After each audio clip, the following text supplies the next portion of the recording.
All right, everyone. Let's continue on with the Introduction to Morphology series by going into the external features of the insect abdomen. Before we do, subscribe, follow, like, comment on the video. It helps me out a lot, and I like to see you guys interacting and talk to you guys in the comments. So I have a drawing here of the basic primitive insect abdomen. There's a lot of variations in the size of the insect abdomen and the shape of each of the sclerites and stuff like that. So this is just the most basic sort of structure that you might find in a now extinct primitive insect that has yet to be specialized.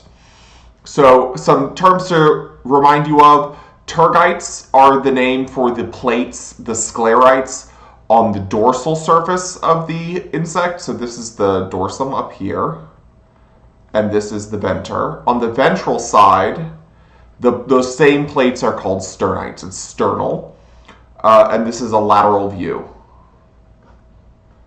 of the insect abdomen. So this would be the anterior towards the head. This is the posterior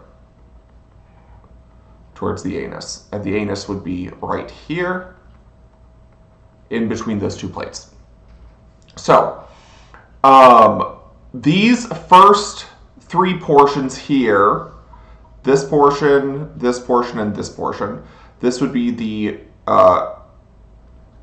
thoracic segment 3, thoracic pleural segment 3, and thoracic sternal segment 3. So this is still part of the thorax. These are the plates that are still part of the thorax. And the abdomen abuts it directly. So this is where you would have the leg attached. And then the abdomen starts. Sometimes, especially in like beetle species, the ventral segments of the abdomen will be fused almost directly to the sternal segments of the third thoracic segment, and you end up with a very, very shortened abdominal segment 1. Primitively, the insect abdomen has 10 segments. Now, those are not always present.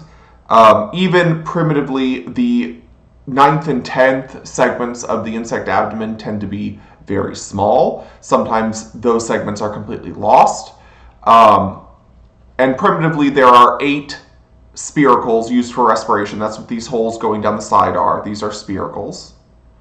And those occur on the pleural membrane. So this is the pleural membrane. I will be doing a whole section just on the spiracles. These are holes that are in the abdomen and the thorax. They're in various positions. There's various numbers of them in insects, and these are the openings for the respiratory system in insects. The reason I haven't talked about them up to this point, I didn't really mention them very much on the thorax, is because I want to do just a section on the spiracles in the respiratory system and the trachea that they're attached to. So this would be tergite 1, tergite 2, tergite 3, 4, 5, 6, 7, 8. This one is tergite 9, and let's see, this tiny one right here is tergite 10. At the end, this is called the epiproct, and below that is the paraproct. These are 2 separate plates around the anus. Paraproct.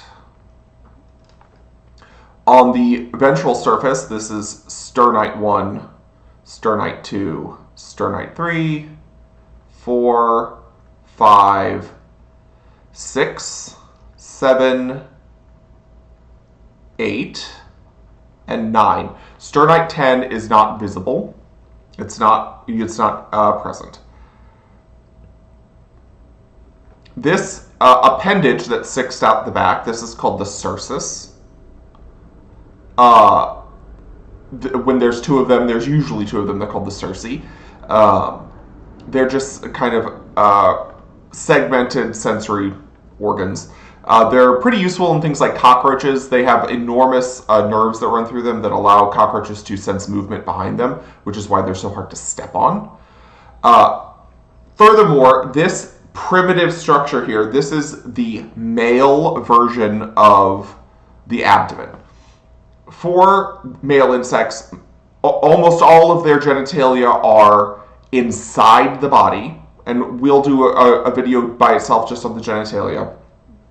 So I'm not showing any external genitalia right now, and they are eversible. So the male reproductive organs are generally inside the body, and then they come out the back when they're in use, and then they retract back into the body.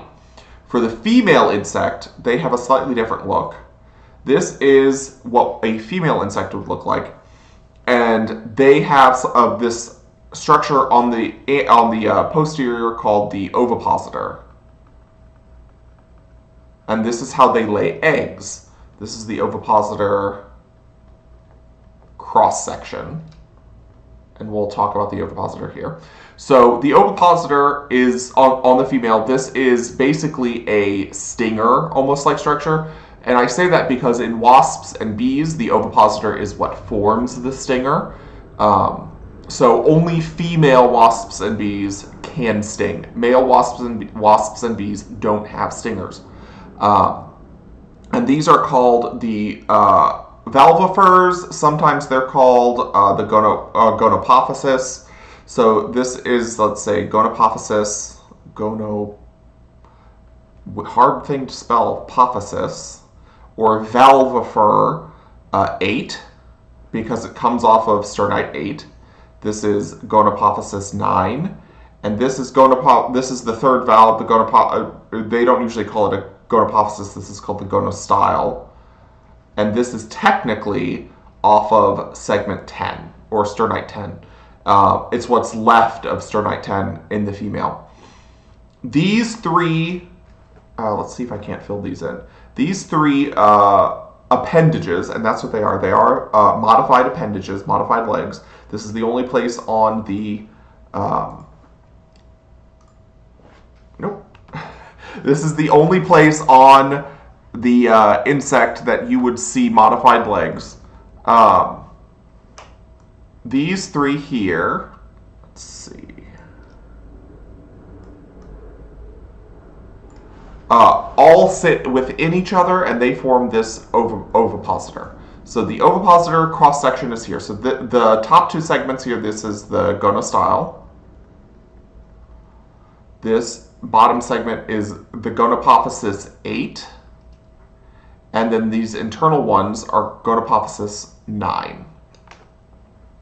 This area in the middle here is the egg canal. And this is how insects lay their eggs. Frequently insects will lay their eggs specifically in wood, or lay their eggs specifically in the soil, or within leaf tissue or within plant tissue. And they can use this ovipositor to very, very accurately place the eggs into a substrate in which they want them to be placed in. So that is what the female looks like, and if we take this away, this is what the male looks like. Okay, so that is the basic structure of the insect abdomen.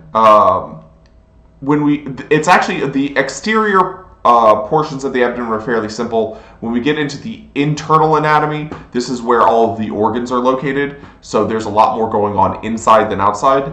But we'll do that at another time. Thanks so much.